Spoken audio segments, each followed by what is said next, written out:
Hi mga Swiss! It's me, Rocky. And yes, your one and only not so fresh, Swiss Kaligana, and welcome back to my YouTube channel. And for today's video, another look, another kagandahan.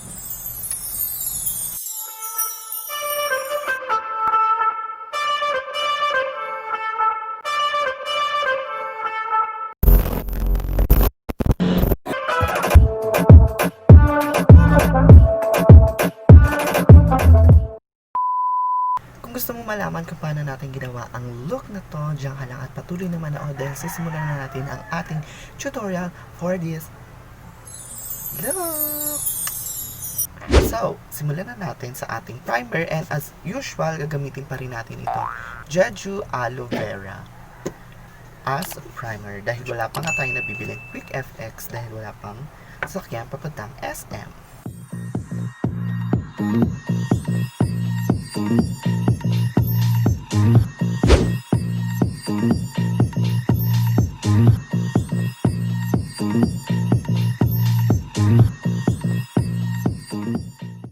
So, ayun na nga, no, nakapaglagay na tayo ng foundation gamit itong Maybelline New York Fit Me Matte Poreless in the shade of Warm Honey 322.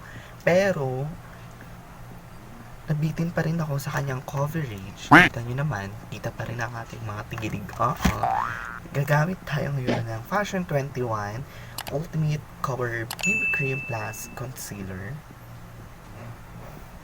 para magdagdag ng coverage, medyo i-light at i-neutral yung kulay dahil masyadong dark.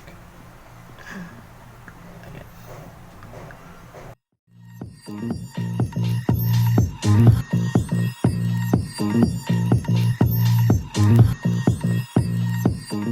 So next natin is concealer, pero naubos na ang aking ever bilhin na concealer girl. Kung malayan, ubos na pala siya. Ayan. So takpan na lang natin yung mga talagang kailangan takpan. Matikitig,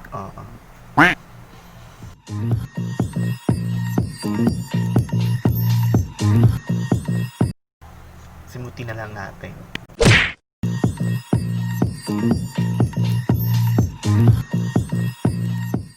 After ang concealer, so ang gagawin na natin is maglalagay na tayo ng highlights at ng contour gamit ang ating Nichido Doe Stick Highlight and Contour Stick.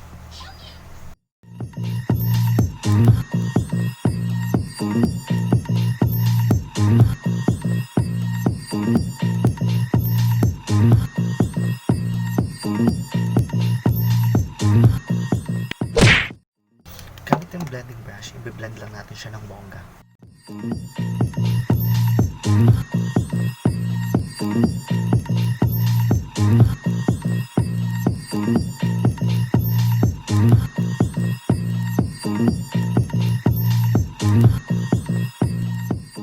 Tapos nga natin makapaglagay ng highlighter at ng contour na powder, na stick. Gagamitin naman natin is ito Details Palette Contour and Blush. Yung iba kasi ginagawa, hinuhuli yung contours na sabay sa blush on, right? Ako mas gusto kong ilalagay siya right after maglagay ng stick na contour para din mabawasan ko if ever na sobra ang nalagay kong contour, mabawasan ko siya pagkalagay ko ng press powder mamaya.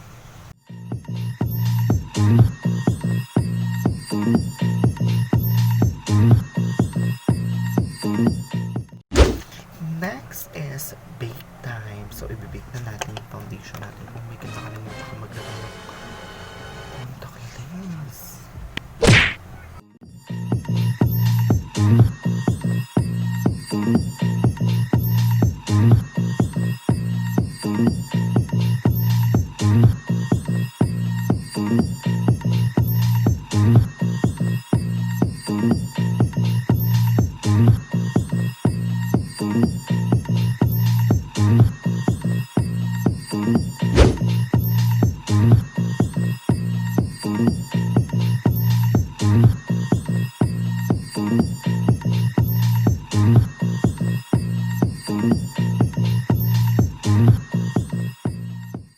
pagkalagay nyo ng concealer, para, yan, pag ginawakan nyo, medyo malagkit kasi siya. Para hindi siya ganun kalagkit. Lalagyan natin siya ng eyeshadow na brown. Light lang na brown. Ayan. Yung pinaka-light na brown.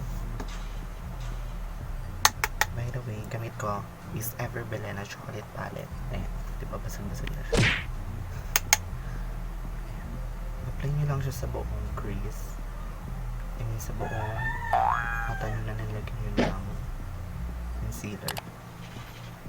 Para hindi siya malagkit.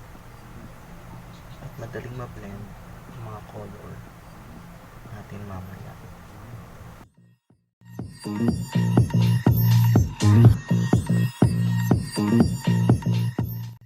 Next is pwede na tayo mag-proceed sa ating first color na eyeshadow, which is yung lightest pink. Lagyan lang natin siya dito sa dulo. Pasok pa ganun. Ito lang.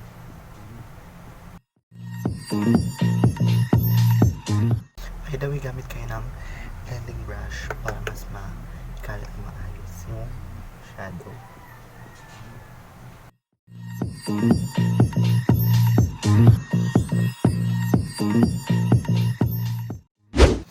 Dark violet to define some dimension. English.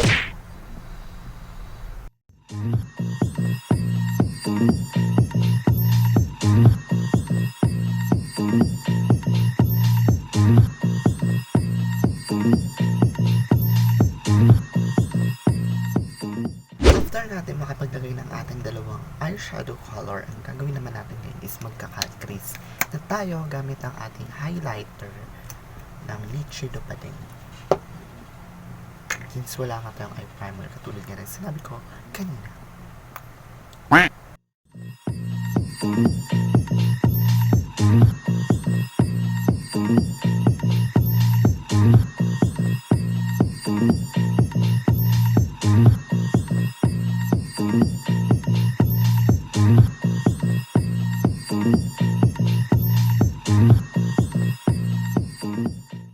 Next naman is lalagyan na natin ito ng color yellow. Nasira yung cut crease at na-OA-yan siya, sis. Hello. Ang OA yung taas ng cut crease. Perfect!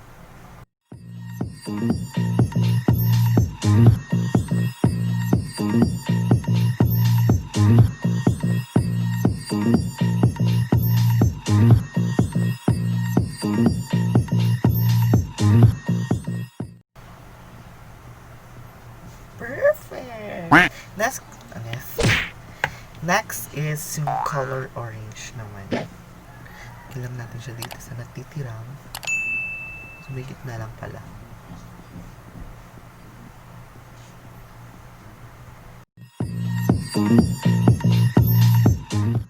Huwag niyo muna isagad kasi lalagyan pa natin yan ng kulay pink ulit.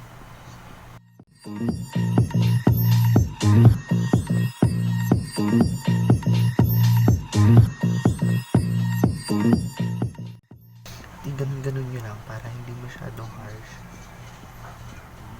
yung edge ng yellow at ng orange. I-blend yun ng very light sa part na yun.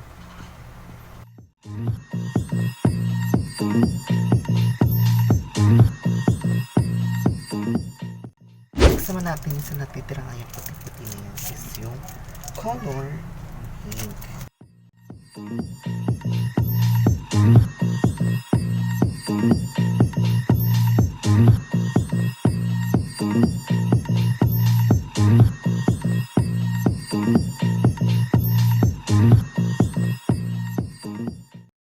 Ayan, dyan lang kayo maglalagay lang ako ng eyeliner at ng falsies para maging perfect nga ang ating eyeshadow for today.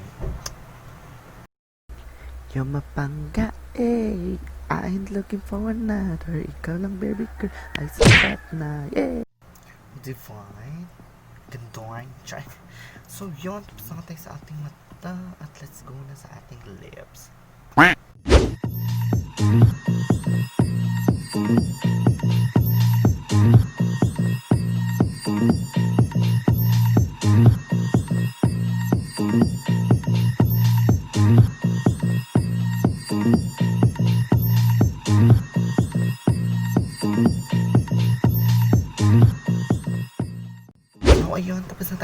lips gamit ang Details na lipstick, the shade of Sabrina D4. Hindi ko alam kung may ganito talaga sa Details kasi kay mama to.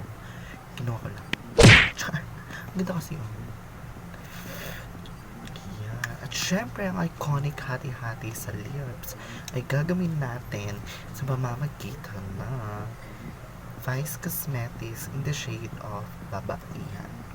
Yan, isa-swipe lang natin siya pag naman.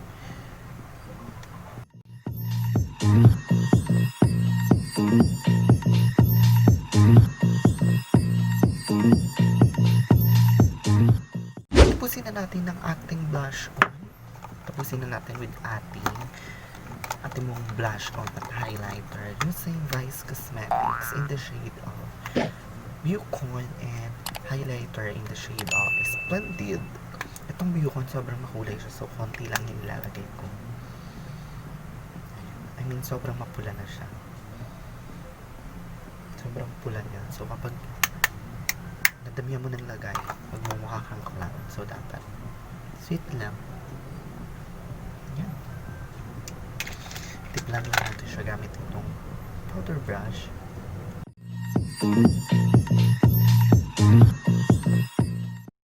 Ikaw pa rin palang hanap-hanap rapper. Yan. Tapos ang ating highlighter. Saan yung highlighter?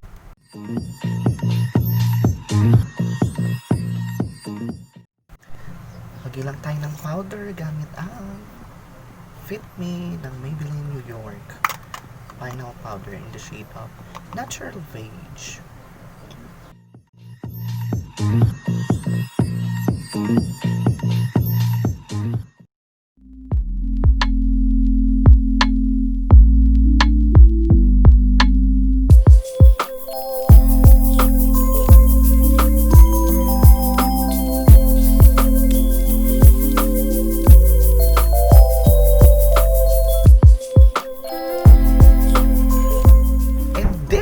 Have it mga sis, ito na nga po ang ating final look, ang ating sweet Vogue look. Yeah. Ganda mo.